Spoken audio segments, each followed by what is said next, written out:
ഉടനിവർത്തി നമ്മൾ മണിതുയർത്തി മണ്ണിൽ തനിമയുടെ പുതിയൊരിടം കേരനിരതൻ ക്ഷേമമരുളും തെളിവായി ദിനവും വളരും ഇടമാണ് കേരളം, പ്രിയ കേരളം. നമസ്കാരം. വികസന കേരളത്തിന്റെ പുത്തൻ വിശേഷങ്ങളുമായി ഇന്നത്തെ പ്രിയ കേരളം ആരംഭിക്കുന്നു. ഏവർക്കും സ്വാഗതം.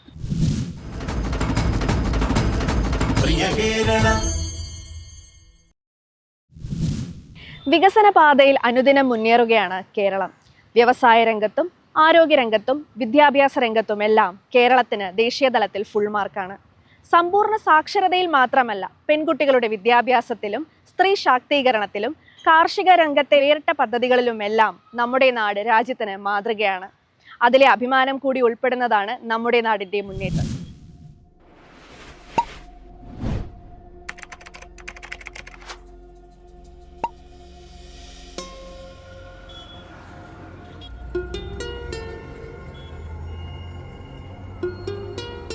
ആഫ്റ്റർ 7 years നാട്ടിലേക്കൊരു യാത്ര. മുംബൈയിലെ ഈ ഫാസ്റ്റ് ലൈഫിൽ നിന്നൊരു എസ്കേപ്പ്. അത്രമാത്രമേ ഉണ്ടായിരുന്നുള്ളൂ. But this turned out be an unparalleled experience.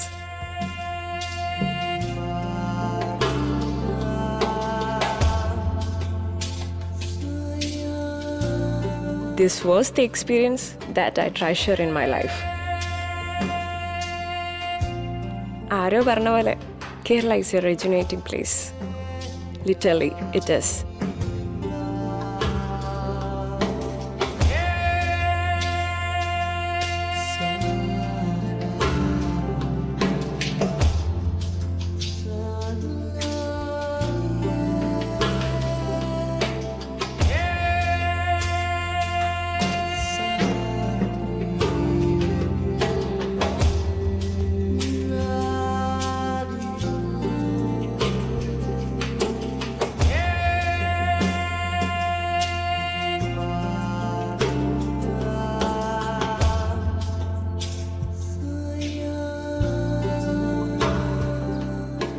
What's even more exciting are some people. എന്താണെന്നറിയോ, മടി പിടിച്ചിരിക്കേണ്ട വെക്കേഷനായിരുന്നു, പക്ഷെ they made me so productive. So here is my vlog, my neighborhood superheroes.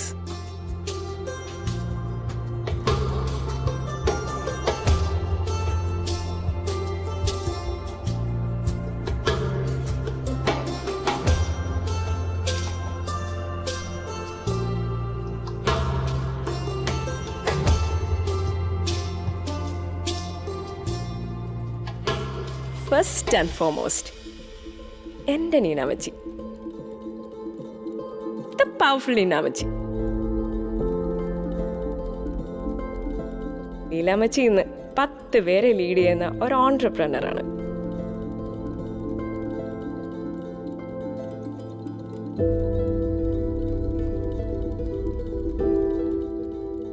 On time, quick, efficient.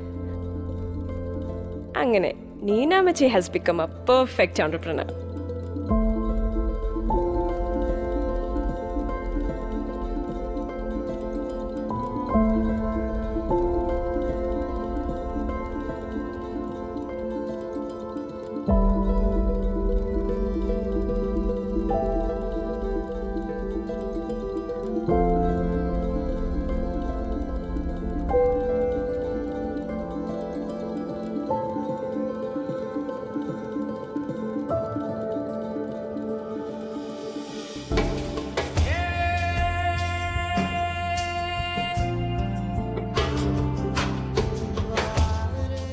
കുടുംബശ്രീയിലെ ഓമന ചേച്ചിയും കൂട്ടുകാരികളും ഇവരില്ലെങ്കിൽ ഞങ്ങളുടെ നാടേ ഇല്ല എന്ന് വേണമെങ്കിൽ പറയാം. കാരണം ഞങ്ങളുടെ നാട്ടിലെ നെല്ലറ നിറയ്ക്കുന്നത് അവരാ.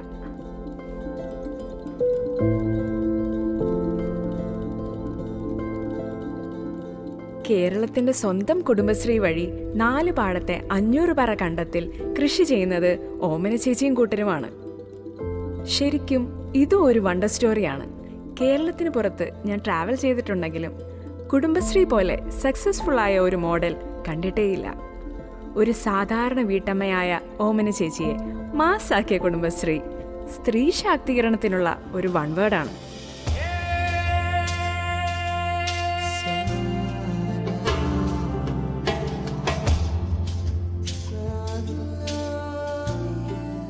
അടുത്തത് ഒരു മിടുക്കിയാണ്, അല്ല ഒരു മിടുമിടുക്കി.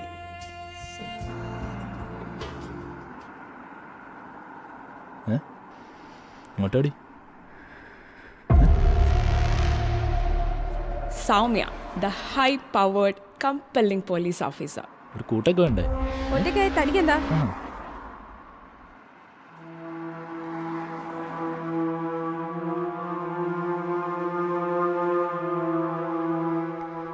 നീങ്ങിക്ക് നീങ്ങിക്ക് നീങ്ങിക്ക് നീങ്ങി നിൽക്കാൻ. നീ ഇവിടെ ഒറ്റയ്ക്കല്ലേ, നിനക്കൊരു കൂട്ടൊക്കെ വേണ്ടേ? താൻ കുറെ നേരായല്ലോ, മാറിക്ക്. അതെ, കുറെ നേരമായി.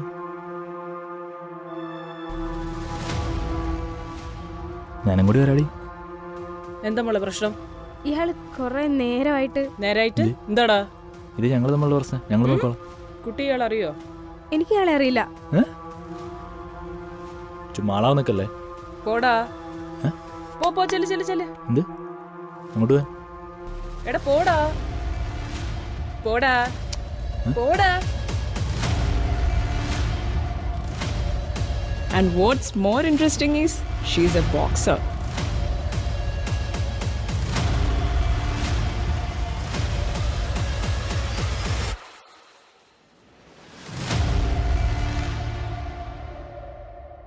വിമൻ ആൻഡ് ചൈൽഡ് വെൽഫെയറിൽ മാർഷ്യൽ ആർട്സ് ട്രെയിനർ കൂടിയാണ് ഇവളിപ്പോൾ.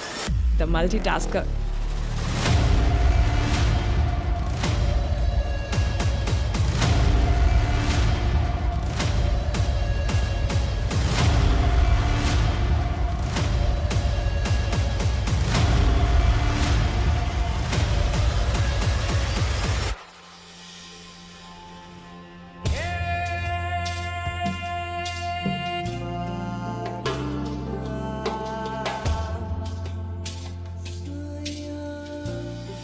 And the next wonder story is Shanu, the baker.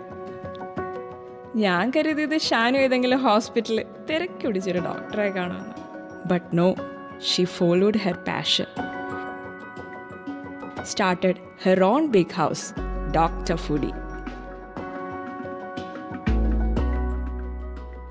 Pastries ഉണ്ടാക്കുന്നത് പണ്ടേ അവൾക്കൊരു ഹോബിയായിരുന്നു.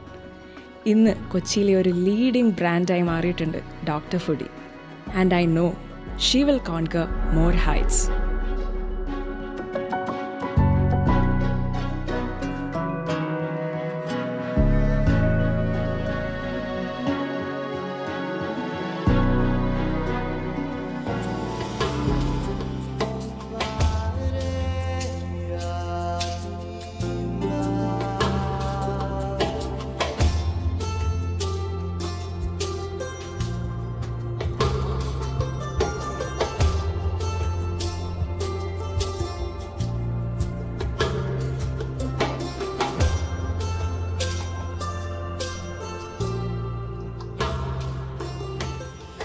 അടുത്ത എൻ്റെ സൂപ്പർ ഹീറോ ഒരു ബീറ്റ് ഫോറസ്റ്റ് ഓഫീസറാണ്, അനു.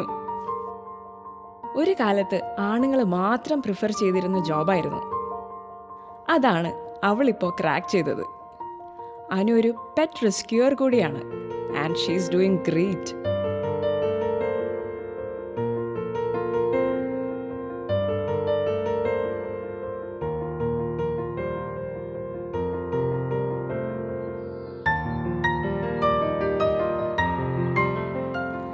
അവളുടെ പെണ്ണ് കാണലാണിന്ന്. I am curious. എൻ്റെ ജോലി നല്ല റിസ്ക് ഉള്ളതാ, പക്ഷെ ഞാൻ നല്ല ആസ്വദിച്ച് ചെയ്യുന്ന ജോലിയാ. പിന്നെ എൻ്റെ പോസ്റ്റിംഗ് എപ്പോഴും വരുന്നത് ഫോറസ്റ്റിലാ. ജോലിയുടെ ഭാഗമായിട്ട് ആനിമൽ റെസ്ക്യൂ ഉണ്ട്. എന്ന് വെച്ചാൽ ബേസിക്കലി പറയുകയാണെങ്കിൽ പാമ്പ് പിടുത്തല്ലേ, ആ അത്. അപ്പോൾ ഇതൊക്കെ ഓക്കെ ആണെങ്കിൽ ആ എനിക്ക് ഓക്കെയാണ്. ശരിക്കും ഓക്കെയാണോ? എന്നാ എനിക്ക് ഓക്കെയാണ്. യെസ്, അങ്ങനെ ഹാപ്പിലി എവർ ആഫ്റ്റർ.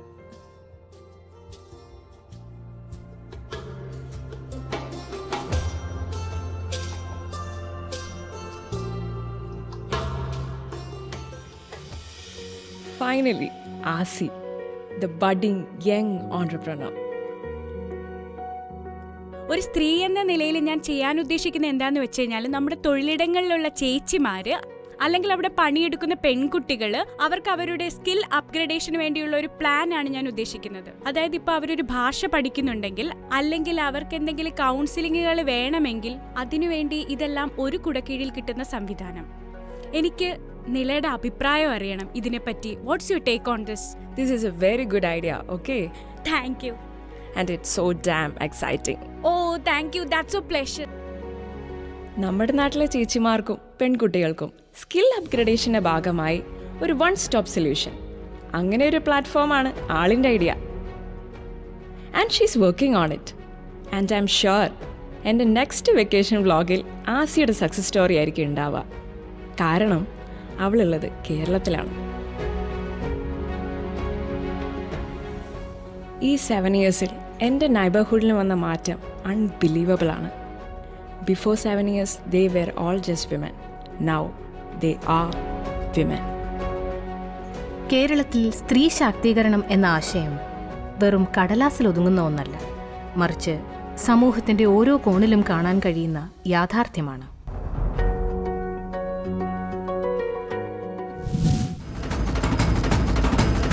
പ്രിയ കേരളം. ഉന്നത വിദ്യാഭ്യാസ രംഗത്തെ ഏറ്റവും പുതിയ വിശേഷങ്ങളുമായി മന്ത്രി ആർ ബിന്ദുവും കാർഷിക രംഗത്തെ പുതിയ പദ്ധതിയുടെ വിശേഷവുമായി മന്ത്രി പി പ്രസാദുമാണ് നമുക്കൊപ്പം ഇനി പ്രിയ കേരളത്തിൽ ചേരുന്നത്. കേരളത്തിലെ ഉന്നത വിദ്യാഭ്യാസ മേഖല സമഗ്രവും സമൂലവുമായ മാറ്റങ്ങളിലൂടെ മുന്നോട്ടു പോകുകയാണ്. അടിസ്ഥാനപരമായ മാറ്റങ്ങളാണ് ക്യാമ്പസുകളിൽ ഇതിലൂടെ സൃഷ്ടിക്കപ്പെട്ടിട്ടുള്ളത്. കേരളത്തിൻ്റെ ചരിത്രത്തിൽ ആദ്യമായാണ് ഉന്നത വിദ്യാഭ്യാസ മേഖലയിൽ ഒരു കരിക്കുലം ഫ്രെയിംവർക്ക് തയ്യാറാക്കപ്പെട്ടിട്ടുള്ളത്. ഇത് വളരെ സമഗ്രമായ ഒരു കരിക്കുലം ഫ്രെയിംവർക്കാണ്. തൊഴിലും വിദ്യാഭ്യാസവും തമ്മിൽ നിലനിൽക്കുന്ന ഗ്യാപ്പ് സ്കിൽ ഗ്യാപ്പാണ് എന്ന് കണ്ടുകൊണ്ട് സ്കിൽ എൻഹാൻസ്മെൻറ്റിന് അഥവാ നൈപുണ്യ വികസനത്തിന് വ്യാപകമായ നിലയിൽ വിവിധങ്ങളായിട്ടുള്ള പ്ലാറ്റ്ഫോമുകൾ തയ്യാറാക്കുന്നുണ്ട്. ക്യാമ്പസുകളിൽ കേരളത്തിലെ എല്ലാ ഉന്നത വിദ്യാഭ്യാസ സ്ഥാപനങ്ങളിലും സ്കിൽ എൻഹാൻസ്മെൻറ്റ് ആൻഡ് കരിയർ പ്ലാനിങ്ങിനു വേണ്ടി പ്രത്യേക സെല്ലുകൾ ഇതിനകം ആരംഭിക്കാൻ സാധിച്ചിട്ടുണ്ട്. അതുപോലെ ഗവേഷണോന്മുഖ പ്രവർത്തനങ്ങളെ പ്രോത്സാഹിപ്പിക്കുന്നതുമായി ബന്ധപ്പെട്ട് നമ്മുടെ ഉന്നത വിദ്യാഭ്യാസ സ്ഥാപനങ്ങളിലെ ലാബ് കോംപ്ലക്സുകൾ ഉൾപ്പെടെ എല്ലാ അടിസ്ഥാന സൗകര്യങ്ങളും നല്ല രീതിയിൽ വികസിപ്പിക്കാനുള്ള ശ്രമങ്ങൾ നടക്കുന്നുണ്ട്. അതോടൊപ്പം തന്നെ ഗവേഷണോന്മുഖമായ പ്രവർത്തനങ്ങളെ സാമ്പത്തിക സഹായത്തിലൂടെ പ്രോത്സാഹിപ്പിക്കുന്ന ഫെല്ലോഷിപ്പുകൾ നല്ല നിലയിൽ വിതരണം ചെയ്യുന്നതിനുള്ള തീരുമാനവും നടപടികളും മുന്നോട്ട് കൊണ്ടുപോവുകയാണ്.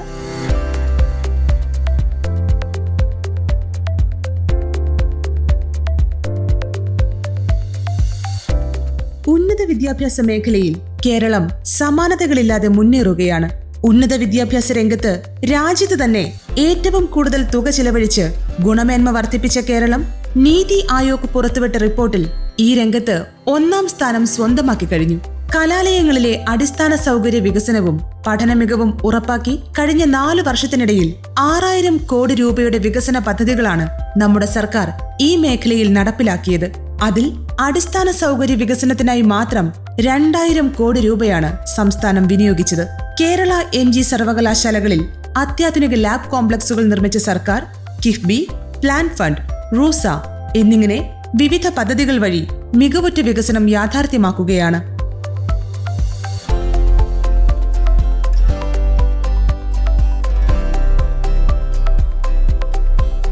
സാധാരണഗതിയിൽ സർവകലാശാലയിൽ നോൺ പ്ലാൻ ഫണ്ടും പ്ലാൻ ഫണ്ടുമാണ് അതിൻ്റെ വികസന പ്രവർത്തനങ്ങൾക്ക് ഉപയോഗിച്ചുകൊണ്ടിരിക്കുന്നതെങ്കിൽ പതിവിന് വ്യത്യസ്തമായി ഈ സംസ്ഥാന സർക്കാർ കിഫ്ബി പദ്ധതികളിലൂടെ കോടിക്കണക്കിന് രൂപയാണ് സർവകലാശാലകൾക്ക് തന്നത്.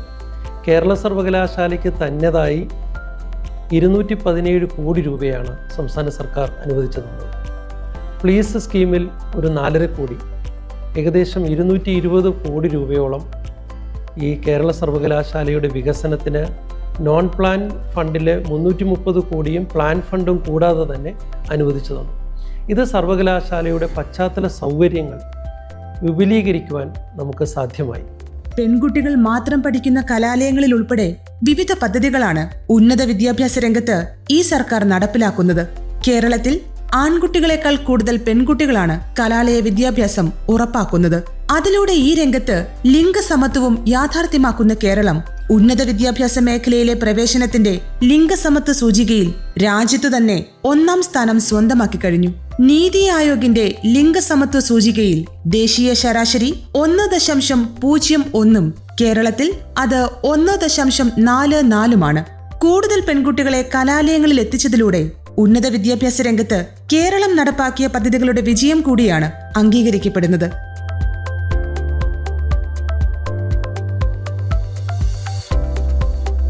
ഒന്നോ രണ്ടോ ഡിപ്പാർട്ട്മെൻറ്റുകളിൽ നിന്ന് മാറി നിന്ന് 18ഓളം വരുന്ന ഡിപ്പാർട്ട്മെൻറ്റുകളിലേക്ക് മാറി പഠിക്കാനും അത്രയും സബ്ജക്റ്റിനെ ഇപ്പം സയൻസ്, ആർട്സ്, കൊമേഴ്സ് ഇവിടെ ഈ കോളേജിൽ കൊമേഴ്സ് ഇല്ലെങ്കിൽ കൂടിയും സയൻസ്, ആർട്സ് വിഷയത്തെ കൂടുതലായിട്ട് നമുക്ക് പഠിക്കാൻ പറ്റും. മറ്റൊരു സവിശേഷത എന്താണെന്ന് പറഞ്ഞാൽ നമുക്ക് ഈ കോളേജിനുള്ളിൽ ഒതുങ്ങി നിൽക്കാതെ മറ്റ് യൂണിവേഴ്സിറ്റികളിലോ മറ്റ് കോളേജുകളിലോ നിലനിൽക്കുന്ന കോഴ്സ് എടുത്ത് ഒരു FIUGP വിദ്യാർത്ഥിക്ക് പഠിക്കാവുന്നതാണ്. ഇപ്പം അടുത്ത സെമ്മൂട്ട് തന്നെ വാല്യൂ ആഡഡ് കോഴ്സസ് ഉണ്ട്. ആ വാല്യൂ ആഡഡ് കോഴ്സ് ഇപ്പം എനിക്കിപ്പോൾ ഈ കോളേജിൽ ഇല്ലാത്തൊരു കോഴ്സ് കാര്യവട്ടം യൂണിവേഴ്സിറ്റിയിലുണ്ടെങ്കിൽ ഞങ്ങൾക്ക് അവിടെ പോയി ആ കോഴ്സ് പഠിച്ച് അതിൻ്റെ ക്രെഡിറ്റ് എൻ്റെ അക്കാഡമിക്കിലേക്ക് ആഡ് ചെയ്യാവുന്നതാണ്. ഒരു ക്യാമ്പസിൻ്റെ 4 ചുവരിനകത്ത് നിന്ന് പോകാതെ എല്ലായിടത്തേക്കും വ്യാപിച്ചുകൊണ്ട് എല്ലാ സാധ്യതകളും ഉപയോഗിച്ചുകൊണ്ട് നല്ലൊരു ജോലിയിലേക്ക് അല്ലെങ്കിൽ ഭാവി ജീവിതത്തിലേക്ക് നയിക്കാൻ വേണ്ടി ഈ ഒരു പഠന രീതി കൊണ്ട് നയിക്കാൻ സാധിക്കും. ബിരുദഘടന തന്നെ പൊളിച്ചെഴുതിയ 4 വർഷ ബിരുദ പരിപാടിയും ഏകീകൃത അക്കാദമിക് കാലണ്ടറും അടക്കമുള്ള പരിഷ്കാരങ്ങൾ ഉന്നത വിദ്യാഭ്യാസ മേഖലയ്ക്കാകെയും പെൺകുട്ടികളുടെ പഠനത്തിൽ വിശേഷിച്ചും പുതിയ ഉണർവാണ് സമ്മാനിച്ചിരിക്കുന്നത്. ആർത്തവ അവധി, അധ്യാപകർക്ക് ഇഷ്ടവേഷധാരണാവകാശം എന്നിവയും ഉന്നത വിദ്യാഭ്യാസ രംഗത്തെ മാറ്റങ്ങൾക്ക് കരുത്തേകുകയാണ്. ആർത്തവ അവധി എന്ന് പറയുന്നത് കാലാകാലങ്ങളായിട്ടുള്ള വിദ്യാർത്ഥിനികളുടെ ഒരു വലിയൊരു ആവശ്യമാണ്. അത് ഇത്രയും നാൾ മാറി വന്ന സർക്കാരിനോ ഉന്നത വിദ്യാഭ്യാസ വകുപ്പിനോ നടത്തിയെടുക്കാൻ പറ്റാത്തൊരു കാര്യമാണ്. പക്ഷേ ചരിത്രത്തിൽ ആദ്യമായിട്ട്, ഇന്ത്യയിൽ തന്നെ ആദ്യമായിട്ടൊരു സംസ്ഥാനം വിദ്യാർത്ഥിനികൾക്ക് ആർത്തവാവധി അനുവദിക്കുന്നത് കേരളത്തിലാണ്. അതൊരു ഭയങ്കര വിപ്ലവകരമായിട്ടുള്ള ഒരു തീരുമാനമായിട്ട് വന്നു. വിദ്യാഭ്യാസത്തിലെ പ്രവേശനക്ഷമതയും താങ്ങാനാവുന്ന പഠന ചിലവുകളും ഉറപ്പാക്കിയാണ് കേരളം ഈ രംഗത്ത് മുന്നേറുന്നത്.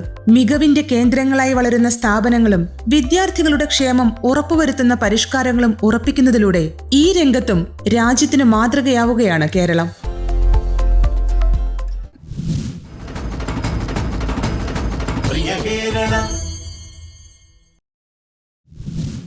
സാധ്യമാവുന്നിടത്തെല്ലാം കൃഷി ചെയ്യുക എന്ന ലക്ഷ്യത്തോടുകൂടി സംസ്ഥാന സർക്കാർ നീങ്ങുമ്പോൾ കൃഷി ചെയ്യാൻ ആഗ്രഹിക്കുന്നവരുടെ കയ്യിൽ ഭൂമിയില്ല, ഭൂമിയുള്ളവർ അത് തരിച്ചിട്ടിരിക്കുന്നു. ഇത്തരം പ്രശ്നങ്ങളെല്ലാം ഉണ്ട്. പലവിധങ്ങളായ കാരണങ്ങളാൽ ഭൂമിയിൽ കൃഷി ചെയ്യാൻ കഴിയാതെ ഭൂമി കൈവശം വെച്ചിരിക്കുന്ന ആളുകളുണ്ട്. അവർക്കിത് ഉത്തരവാദിത്വത്തോടുകൂടി ചെയ്യുന്ന ആളുകൾക്ക് കൈമാറണമെന്നുള്ള ആഗ്രഹവും ഉണ്ടാവാം. അതിനു വേണ്ടിയിട്ടാണ് ഞങ്ങൾ നവോത്ഥാൻ എന്ന ഒരു പദ്ധതി ആവിഷ്കരിച്ച് നടപ്പിലാക്കിയത്. സംസ്ഥാന കൃഷി വകുപ്പിൻ്റെ മുൻകൈയിൽ നടക്കുന്ന ആ പദ്ധതിയിലൂടെ ആയിരക്കണക്കായ ഏക്കർ സ്ഥലങ്ങളിൽ പുതുതായി കൃഷി തുടങ്ങാൻ പോകുന്നു എന്നുള്ള വലിയ പ്രത്യേകതയുണ്ട്. കൃഷി ചെയ്യാൻ ആഗ്രഹിക്കുന്നവർ രജിസ്റ്റർ ചെയ്യുന്നു. ഭൂമി നൽകാൻ സമ്മതമുള്ളവർ അവരും കൂടി ഇതിൻ്റെ ഭാഗമാവുന്നു. അങ്ങനെ ഇവർ 2 കൂട്ടരെയും ചേർത്തുകൊണ്ട് സംസ്ഥാന സർക്കാരിൻ്റെ അല്ലെങ്കിൽ കൃഷി വകുപ്പിൻ്റെ തന്നെ മുൻകൈയിൽ ഈ സ്ഥലം അവർക്ക് നൽകുന്ന തരത്തിലേക്ക് ഒരു ഉടമ്പടിയുടെ അടിസ്ഥാനത്തിൽ നൽകുന്ന തരത്തിലേക്കാണ് ആ പദ്ധതി ഇപ്പോൾ കേരളത്തിൽ തുടങ്ങിയിരിക്കുന്നത്. അതുകൊണ്ട് കൂടുതലിടങ്ങളിലേക്ക് കൃഷി എത്തിക്കാൻ കഴിയും എന്നുള്ളതും തരിശു കിടക്കുന്ന അല്ലെങ്കിൽ കൃഷി യോഗ്യമാണെങ്കിലും കൃഷി ചെയ്യാതെ ഇട്ടിരിക്കുന്ന ആ ഭൂമികൾ കൂടി ഏറ്റവും മനോഹരമാർന്ന കൃഷി രീതികളിലേക്ക് മാറുമ്പോൾ അത് വലിയ പ്രയോജനം ചെയ്യുന്ന തരത്തിലേക്ക് എത്തും.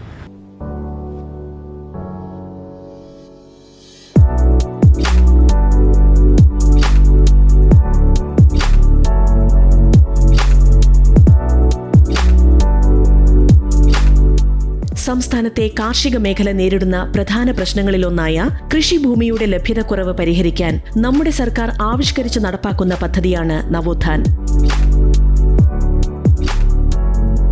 കേരളത്തിലെ മൊത്തം കൃഷിഭൂമിയിൽ 1,03,334 ഹെക്ടർ ഭൂമി തരിശായി കിടക്കുന്നുവെന്നാണ് കണക്ക്. ഇതിൽ 50,000 ഹെക്ടറെങ്കിലും അടുത്ത വർഷങ്ങളിൽ കൃഷിയോഗ്യമായി മാറ്റാൻ സാധിച്ചാൽ സംസ്ഥാനത്തെ കാർഷികോത്പാദനത്തിൽ വൻ കുതിച്ചുചാട്ടത്തിനാകും വഴിയൊരുങ്ങുന്നത്.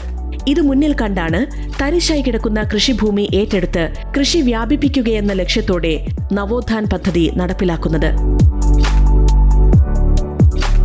കേരളത്തിലെ ഭക്ഷിക്കുന്ന ഈ ഫലങ്ങളും അതുപോലെ തന്നെ പച്ചക്കറികളും ഇവിടെ തന്നെ ഉൽപ്പാദിപ്പിക്കാനുള്ള ഒരു കരുതൽ എന്ന രീതിയിലാണ് നവോത്ഥാനം നമ്മൾ മുന്നോട്ട് വച്ചിരിക്കുന്നത്. കുറേ കർഷകരുമായിട്ട് നമ്മൾ സംസാരിക്കുകയും അവരുടെ അഭിപ്രായങ്ങൾ ആരായുകയും ചെയ്തു, എങ്ങനെ നമുക്ക് മുന്നോട്ട് പോകാമെന്നുള്ളത്. അപ്പോൾ അവരുടെ അഭിപ്രായം എന്ന് വെച്ച് കഴിഞ്ഞാൽ ഇതൊരു വാണിജ്യാടിസ്ഥാനത്തിൽ കൃഷി ചെയ്യണമെങ്കിൽ ഒരു ചെറിയ ഏരിയയില്ല, കുറച്ച് ഏരിയയിൽ കൃഷി ചെയ്ത് കഴിഞ്ഞാൽ വാണിജ്യാടിസ്ഥാനമാകത്തില്ല, അങ്ങനെ നമുക്ക് ലാഭം ഉണ്ടാക്കാനും സാധിക്കില്ല.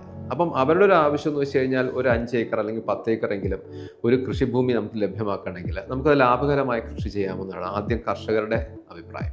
കൃഷി ഉടമസ്ഥൻ്റെ കയ്യിൽ തന്നെ ഭൂമി ഉണ്ടാവും. ഈ ഭൂമിയിലേക്ക് സർവീസ് ചെയ്യാനായിട്ട്, സേവനം ചെയ്യാനായിട്ട് കർഷകരെ നമ്മൾ ക്ഷണിക്കുന്നു. ആ ക്ഷണിക്കുന്നതാണ് ഈ നവോത്ഥാനത്തിലൂടെ നമ്മൾ ശ്രമിക്കുന്നത്. കാർഷിക മേഖലയിലേക്ക് ഇറങ്ങാൻ ആഗ്രഹിക്കുന്നവർക്ക് കൃഷി ചെയ്യാൻ ആവശ്യമായ ഭൂമി പലപ്പോഴും ലഭിക്കാറില്ല.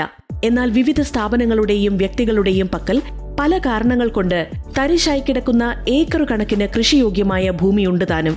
ഈ ഭൂമി നവോത്ഥാൻ പദ്ധതിയിലൂടെ ഭൂവുടമകൾക്കും കർഷകർക്കും ഒരുപോലെ പ്രയോജനപ്പെടുന്ന രീതിയിൽ ഏറ്റെടുത്ത് കൃഷി ചെയ്യിക്കുകയാണ് നമ്മുടെ സർക്കാർ. കൂടുതൽ പേരെ കൃഷിയിലേക്ക് ആകർഷിക്കാനും ഭൂരഹിതരും തൊഴിൽ രഹിതരുമായവർക്ക് തൊഴിലവസരങ്ങൾ സൃഷ്ടിക്കാനും പദ്ധതി ലക്ഷ്യം വെക്കുന്നു. ഞാൻ തുമ്പയിലൊരു 3 ഏക്കർ സ്ഥലം ലീസിന് എടുത്തിട്ട് കൃഷി ചെയ്ത് വരികയാണ്. അപ്പം അവിടെ തീരദേശ പ്രദേശമായതുകൊണ്ട് എനിക്ക് ഈൽഡൊക്കെ കിട്ടുന്നത് വളരെ കുറവാണ്. അപ്പോൾ അത് കാരണം അങ്ങനെ ഇരിക്കുമ്പോഴാണ് ഈ നവോത്ഥാൻ പദ്ധതിയെക്കുറിച്ച് മനസ്സിലാക്കാൻ കഴിഞ്ഞത്. അപ്പം അതിൽ ഞാൻ രജിസ്റ്റർ ചെയ്തു. കാര്യം എനിക്ക് പുതിയൊരു സ്ഥലത്തോട്ട് മാറി നല്ല ഈൽഡ് കിട്ടുന്ന ഒരു ഏരിയയിലോട്ട് മാറി കൃഷി ചെയ്യാൻ സാധിക്കുകയാണെങ്കിൽ വളരെ നന്നായിരിക്കും എന്നുള്ളൊരു തോന്നൽ വന്നതുകൊണ്ടാണ് ഞാൻ ഇതിലോട്ട് രജിസ്റ്റർ ചെയ്യാൻ കാരണം. ഈ പദ്ധതിയെപ്പറ്റി പറയുകയാണെന്നുണ്ടെങ്കിൽ ഇതൊരു വളരെ നല്ലൊരു പദ്ധതിയാണ്. ഒരുപാട് തരിശ് ഭൂമികൾ പ്രൈവറ്റ് ആൾക്കാരുടേതും അതുപോലെ ഗവൺമെൻറ് സ്ഥാപനങ്ങളുടേതും മറ്റുമൊക്കെ തരിശ് ഭൂമികൾ ഒരുപാട് കിടക്കുന്നുണ്ട്. അപ്പോൾ ആ തരിശ് ഭൂമി കൃഷിക്ക് അനുയോജ്യമായിട്ട് ഈ ഗവൺമെൻറ് ത്രൂ ഇങ്ങനൊരു സംരംഭം തുടങ്ങിയത് തന്നെ വളരെ നല്ലൊരു കാര്യമാണ്. കൃഷിയോഗ്യമായ തരിശു നിലങ്ങൾ കർഷകർക്കോ കർഷക സംഘങ്ങൾക്കോ കൃഷിക്കൂട്ടങ്ങൾക്കോ ലഭ്യമാക്കുകയും അവർക്കാവശ്യമായ സാങ്കേതിക മാർഗനിർദ്ദേശങ്ങളും ഉപകരണങ്ങളും നൽകി ആധുനിക കൃഷിരീതി പ്രോത്സാഹിപ്പിക്കുകയും ചെയ്യുന്നു.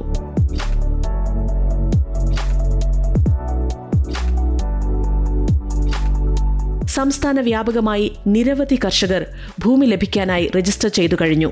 പദ്ധതിക്കായി ഭൂമി നൽകാൻ നിരവധി പൊതുമേഖലാ സ്ഥാപനങ്ങളും വ്യക്തികളുമാണ് താൽപര്യമറിയിച്ചത്. Oil palm India, plantation corporation, state farming corporation, Kerala agro machineries corporation തുടങ്ങിയവയാണ് പദ്ധതിക്കായി ഭൂമി വിട്ടു നൽകുന്ന പൊതുമേഖലാ സ്ഥാപനങ്ങൾ. കരാർ അടിസ്ഥാനത്തിൽ കൃഷിക്കായി ഭൂമി വിട്ടു നൽകുന്നവർക്ക് ടെൻഡറിലൂടെ നിശ്ചിത തുക ലഭിക്കും.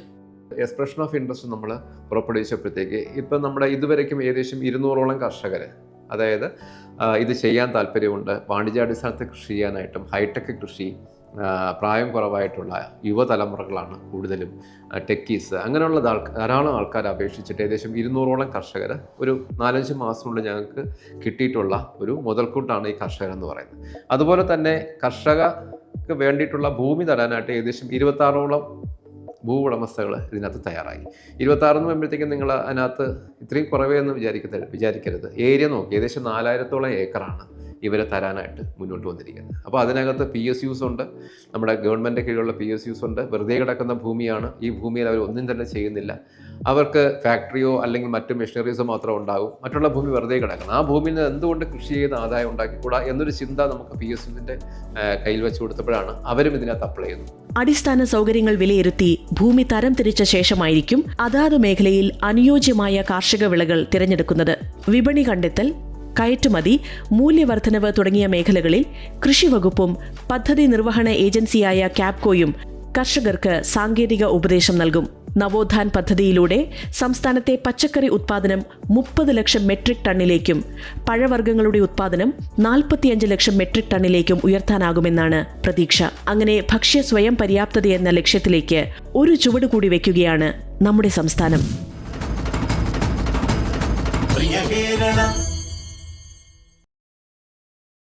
രാജ്യത്തിനാകെ മാതൃകയാകും വിധം വിവിധ രംഗങ്ങളിൽ മുന്നേറ്റം തുടരുകയാണ് കേരളം.